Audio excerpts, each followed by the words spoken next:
Сергей уверенно вел автомобиль. Скоро уже и родная деревня появится. Год уже как он сюда не приезжал. Все дела, да еще проблемы с женой. Гулять его Наталья начала от него. Вначале скрывала, а потом уже и открыто заявила, что нашла более богатого и успешного. У того особняк за городом, машина крутая. А Сергей – простой строитель. Наталья смеялась. Строитель, а у самого квартира в ипотеке. И машина, видавшая виды иномарка. Да, не начальник. Конечно, просто бригадир на стройке. Но хороший работник, нормально зарабатывал. Его ценили, только не жена. Конечно, Сергею обидно было, но он и виду не подал. Вон порог, за ним 1000 дорог. Указал, значит, Наталья на дверь и на развод подал.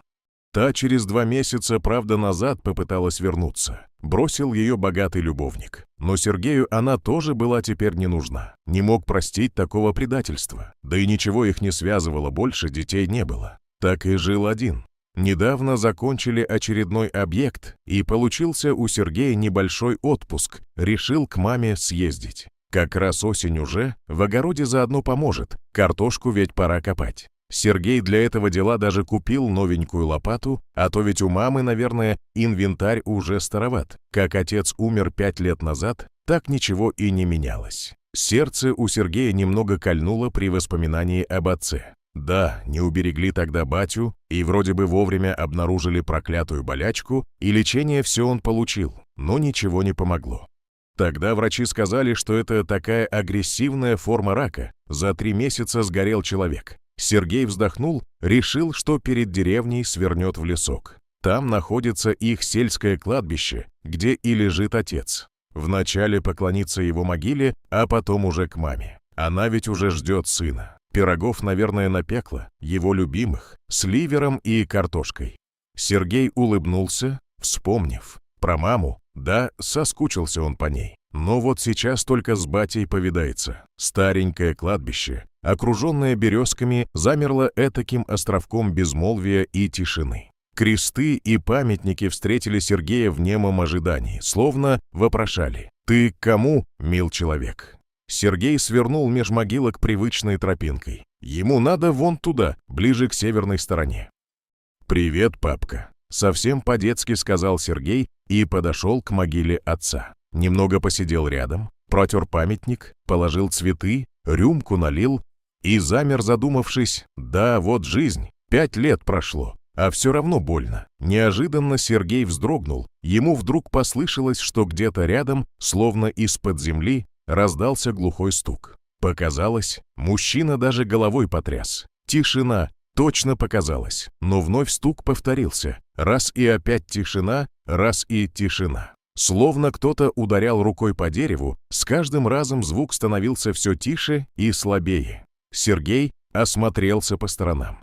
Рядом с отцом в соседнем ряду была свежая могила. Старушку, одну похоронили недавно, ей лет 100 уже было. Мама говорила Сергею об этом недели 3 назад. Не могли же ее живой похоронить. И 3 недели? У Сергея даже холодок прошелся по спине. Что за чушь? Не ведьмой же была баба Валя. Хорошая старушка, добрая. Сергей даже перекрестился, хотя 1000 лет уже это не делал. Рука сама потянулась. Видать, земля обсыпается в могилу, вот и стук от этого. Догадался он и даже усмехнулся, посмотрев на фото отца. «Да, бать, у вас тут тоже весело». И тут же улыбка замерла на его губах. А потом застыла, как маска. Из могилы бабы Вали раздалось настойчивое и отчаянное. Тук-тук-тук-тук. Словно кто-то в двери долбил из последних сил. «Да что же там такое?» — вскричал Сергей.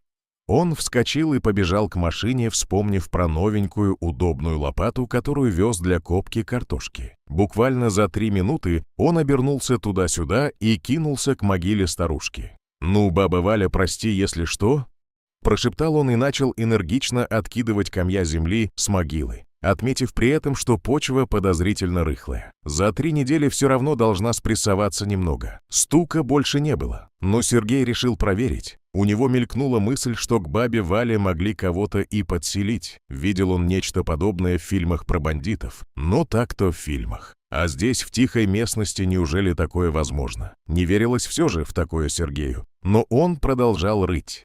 И вот уже он выкопал приличную яму около метра глубиной. И вдруг лопата ударилась во что-то. Дерево.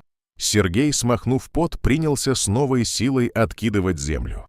Точно гроб. Деревянный, ничем не обшитый, грубо сколоченный из досок. В таком, наверное, бомжей хоронят или преступников. «Эй, есть кто там?»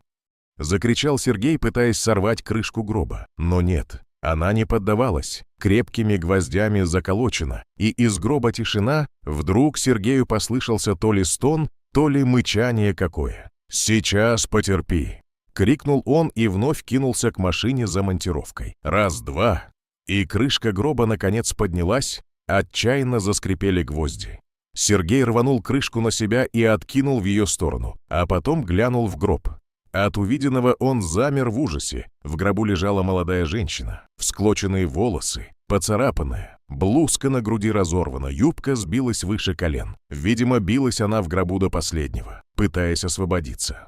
Но то, что еще увидел Сергей, так вообще не поддавалось никакому объяснению. Рядом с женщиной лежал небольшой кислородный баллон, явно уже пустой. И кислородная маска на лице жертвы, как будто кто-то намеренно пытался продлить мучения страдалицы, чтобы от ужаса умерла. Не успел, все равно задохнулась. Горестно прошептал Сергей, глядя на обездвиженное тело. Он коснулся руки девушки, чтобы удостовериться, что нет пульса, и вдруг он почувствовал слабый, еле уловимый толчок артерии. «Живая!» — закричал Сергей вне себя от радости. Он вытащил девушку из гроба, отнес рядом на травку. Сергей не знал, что делать в таких случаях, но понимал, что до районной больницы может и не довести незнакомку. На ум пришло только одно — надо делать искусственное дыхание. Никогда в жизни не делал. А тут пришлось. «Правильно все делаете», — ответила ему оператор на подстанции скорой помощи, куда он позвонил, улучив несколько секунд. «Продолжайте. Я направляю к вам бригаду. Только не отключайте телефон, чтобы я могла их направить прямо к вам. Где, вы говорите, это кладбище?» Конечно, девушка-оператор была тоже шокирована, услышав, что из могилы достали живого человека, но времени на удивление не было. Поэтому она оперативно направила своих коллег. Вскоре к кладбищу подъехала скорая помощь. Два мужчины, молоденький фельдшер и пожилой водитель, уже бежали к Сергею. «Дышит?» — крикнул на ходу фельдшер, спрашивая у Сергея. «Да я не пойму», — ответил Сергей. «Вроде есть пульс, но слабый, и дыхание тоже». Фельдшер кинулся к девушке и замер на секунду. Водитель тоже застыл. «Господи, да это же Ольга Андреевна!» — вскричал молодой медик. «Как это? Да делай ты уже что-нибудь!» — закричал Сергей. «Помрет же!» «Иван Николаевич, срочно неси носилки!» — скомандовал фельдшер. «Ага, Гриша!» — кивнул водитель и побежал к машине. «Господи, до чего ее тут нести?» — воскликнул Сергей, подхватил девушку на руки и понес следом к скорой. Там уже уложили девушку, фельдшер занялся ею. «Жить будет?» — спросил Сергей. «Ничего не могу сказать», — буркнул Гриша. «Без сознания, она срочно надо в больницу». Водитель завел двигатель. Сергей только успел у него спросить, кого он достал. Оказывается, это была молодой доктор, терапевт из районной поликлиники. Год как у них работает. Из города приехала. Скорая уехала, а Сергей остался дожидаться полиции. Потом он давал им показания. Они осмотрели место происшествия. Все были в полном недоумении. И кто мог додуматься до такого садизма? Чтобы вот так живого человека в гроб уложить, да еще и с кислородным баллоном. Ответов пока не было на все это. Сергей добрался до родного дома, когда вечерело. Анна Павловна выбежала из дома встревоженная. Сын же позвонил. Предупредил, что задержится на местном кладбище. Коротко объяснил, почему. После, как сын с матерью поговорили немного о своем, да Сергей привел в себя в порядок с дороги, сели они за стол, и начался их разговор. В первую очередь о событиях на кладбище. «Это нашу Олю кто-то хотел уморить», — восклицала Анна Павловна. «И кто же на такое решился? Ведь на нее все пациенты молятся. Очень внимательный доктор. Хотя был один инцидент. Но Оля там точно ни при чем». «А что такое?» — поинтересовался Сергей. «Ай, у нас народ знаешь какой же. Иногда думают, что больше врачей знают». И рассказала Анна Павловна историю, которую все уже в районе знали в подробностях. В начале лета пришла на прием к Ольге Андреевна женщина, жена крупного бизнесмена. Тамара ее звали. Температура, насморк, кашель. Доктор назначила необходимые обследования, после стало понятно, что это обычное ОРВИ. Ольга Андреевна выписала лекарства и строго-настрого Масуга сказала пропить весь курс, дома отлежаться. И вроде бы Тамара согласилась, пообещала соблюдать все рекомендации. Но через неделю на повторный прием не пришла. Она не работала, больничный ей не нужен был, поэтому Ольга поставила в карте отметку, что пациент не явился на прием, да и занялась другими делами. А через 2 недели ее вызвали на дом, к той самой Тамаре. Увидела ее Ольга и в ужас пришла. Температура под 40 градусов, под градом, не дышит, а хрипит. Доктор начала ругаться, почему ее, а не скорую вызвали. Так муж этой Тамары еще на нее поволок. Мол, ты лечение назначала, так вот смотри, до чего довела. Ольга вызвала скорую, Тамару забрали в больницу, где она через сутки умерла от двухсторонней пневмонии. Слишком запущенный случай был. А Дмитрий, муж Тамары, стал требовать расследования. Мол, врач изначально допустила ошибку, пневмонию пропустила. Но на вопрос, почему так долго не обращались повторно, вразумительного ответа не было. А потом все выяснилось. Оказывается, Тамара после первого похода в больницу денек дома отлежалась, а следующим утром улетела с мужем на курорт. Там они в море плескались, загорали. И вроде бы вначале все нормально было. Так покашливала немного, температура иногда была. А уже по дороге домой стало ей совсем невмоготу. Приехали, Дмитрий и вызвал врача на дом. Считал, что ничего страшного с женой не происходит, а Тамара умерла. Как Дмитрий и настаивал, разбирательство было. Но Ольгу признали невиновной, и она продолжила дальше работать. А вот Дмитрий очень тогда ругался, что врача никак не наказали, считал ее виновной. Но потом вроде бы успокоился. Дальше себе работает в районе, также уважаемый человек. «А что он за бизнесмен-то?» — спросил Сергей, выслушав всю историю. «Так похоронный бизнес весь его в районе». Пожав плечами, ответила Анна Павловна. «Похоронный?» — Сергей приподнял брови. «Странное совпадение. Ты думаешь, он Ольгу в могилу упрятал?» Со страхом спросила мать. Неужто до такого додумался Ирод? «Не знаю, в полиции разберутся», — ответил Сергей. «А я завтра хочу к этой Ольге съездить в больницу. Переживаю я за нее. Хоть бы выкарабкалась. Как вспомню, как она в гробу лежит. Аж мурашки по коже. Ой, и не говори. Хоть бы выжила девчонка. Хорошая она, приветливая, внимательная такая. И лечит хорошо. Да, теперь бы ее вылечили». Ольга пришла в себя ночью, в ужасе подскочила на кровати. «Тише, тише, милая». К ней подбежала медсестра. «Олечка, успокойся. Все хорошо, ну, слава богу, пришла в себя». «Я живая?» — сдавленно прошептала Ольга и вдохнула как можно больше воздуха. Воздух был таким вкусным, что ли. «Конечно, ты живая», — сквозь слезы ответила медсестра. «Милая, сколько ты натерпелась. Тебя парень один откопал. На кладбище к отцу пришел, а тут стук. Ну, он и начал могилу копать. Да, я помню, я стучала, а вокруг темно. Тесно, я стучу. И понимаю, что уже силы теряю, дышать нечем. Страшно». Она заплакала. Медсестра по-матерински гладила ее по голове и сама слез не скрывала. Не дай бог кому такое пережить. А утром пришел следователь, и Ольга ему все рассказала. После того, как Ольгу признали невиновной по делу Тамары, прошло около 2 месяцев. Дмитрия она ни разу не встречала, а однажды вечером столкнулись в магазине. «Живешь?» – прошипел он ей в лицо. «Радуешься?» «Дмитрий Степанович, вы лучше меня знаете, кто виновен в смерти вашей жены», – спокойно ответила ему Ольга. «Она сама и вы. Зачем больная она поехала на море? Организм ослабленный, а там другой климат, скопление людей. Вот иммунитет и не выдержал, дал сбой. До сих пор удивляюсь, как ей удалось больной доехать до дома. Вам нужно было еще там на отдыхе обратиться к медикам». «Все сказала?» — смерил взглядом ее Дмитрий. «А теперь меня послушай. Ты теперь ходи и оглядывайся. Я тебе Тамару никогда не прощу. Вы мне угрожаете, я в полицию на вас заявлю». Вскинув голову, ответила ему Ольга. «И что ты скажешь? И кому?» У меня все в полиции друзья и знакомые», — усмехнулся Дмитрий и пошел прочь. Ольга подумала и не стала заявлять в полицию. Действительно, а что она докажет?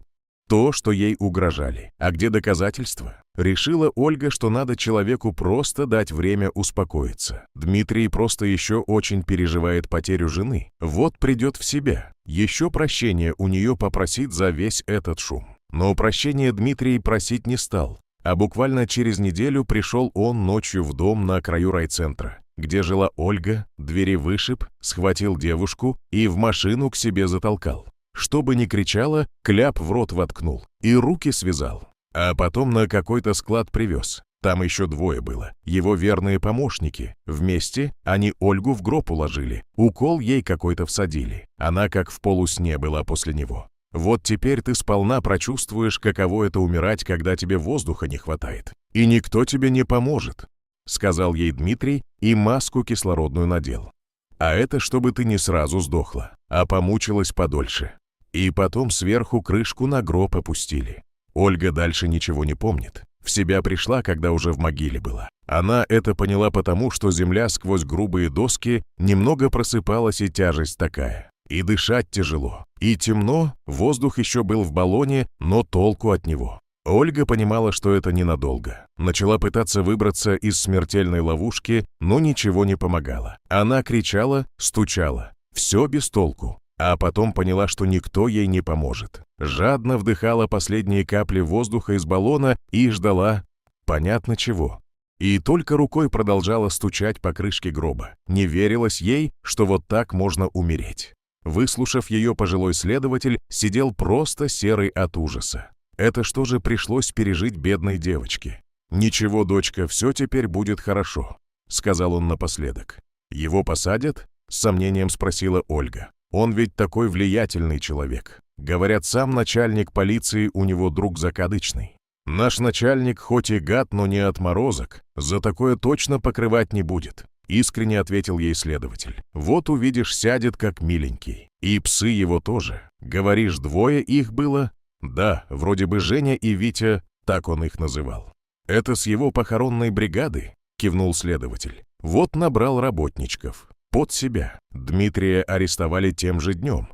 Начальник полиции лично поехал его задерживать. Какая может быть дружба с убийцей? И помощников его тоже повязали. Вначале они все трое шли в отказ, но под тяжестью улик сознались. Двое, Женя и Витя, раскаялись и даже искренне плакали, что пришлось пойти на такое изуверство. Не могли они хозяина ослушаться. А вот Дмитрий был в бешенстве. «Как это так?» — орал он. «Я же все продумал. На том деревенском кладбище никого не бывает. Только когда хоронят кого, да скот какой забредет. Вот какого черта тому мужику приспичило ехать именно тогда, а? Ведь все же было продумано идеально. Дима, ты больной».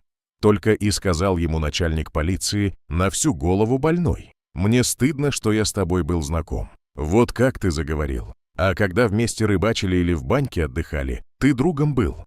А сейчас стыдно? Помоги, что тебе стоит». Ничего ему начальник полиции не сказал. Ушел просто. А к вечеру Дмитрия и его подельников увезли в город для дальнейшего расследования. Сроки им грозят немалые. Правда, поговаривают, что Дмитрия могут признать душевнобольным, и тогда ему до конца дней в психиатрической клинике придется быть. А Сергей, когда ему позволили врачи, навестил Ольгу. Она уже пришла в себя, сидела в больничном скверике. «Добрый день», — улыбнулся Сергей. «Наконец-то я вас увидел. Вот апельсины вам принес». «А вы кто?» — удивилась девушка и тут же покраснела. «Ой, простите, вы, видимо, тот самый Сергей». «Тот самый», — кивнул мужчина. Они оба замолчали, нахмурившись. Каждый еще раз вспомнил ту историю. «Спасибо вам». Ольга смахнула слезинку со щеки. «Если бы не вы». «Все в прошлом». Мужчина сел рядом на лавочку и коснулся ее руки. «Забудьте это все как страшный сон». «Да, я знаю, надо, но пока не могу», — прошептала Ольга. «Ничего, все забудется», — уверил ее Сергей.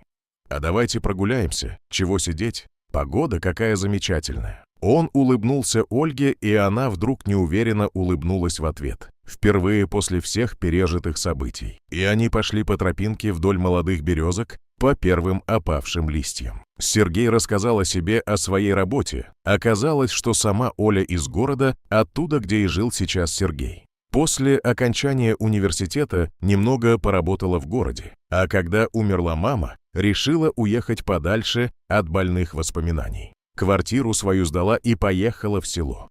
Думала, тут люди простые, душевные, а оно вот как вышло.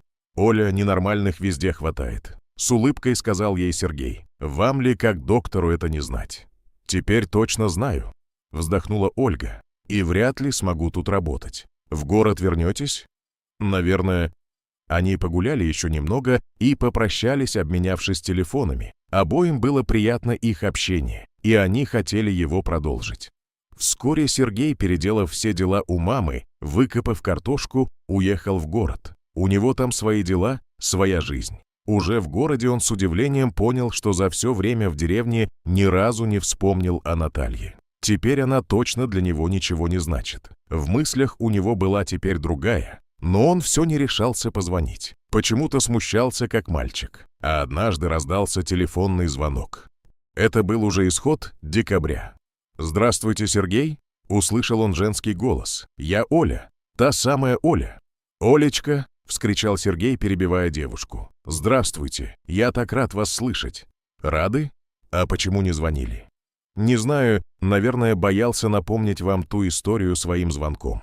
«Все нормально», — засмеялась Ольга. «Я в полном порядке. Правда, пришлось с психологом поработать. Но теперь я точно уверена». «В чем?» «Что я очень счастливый человек. Ведь есть же выражение, что нет выхода только из гроба. А я и оттуда смогла выбраться. Благодаря вам». Сергей только хмыкнул в ответ. В принципе, все верно. А потом он решился. «Оля, а давайте вместе встретим Новый год», — сказал он. «Я ждала от вас этого предложения», — призналась Оля. «Сергей, а почему мы все на «вы»?» «Действительно», — согласился Сергей. «Мы с тобой такое пережили. Новый год они встречали вместе. И следующий тоже, и потом. Сейчас в их семье подрастает сынишка. Анна Павловна так рада за сына. Наконец-то он нашел свое счастье. И кто бы знал заранее где? На кладбище».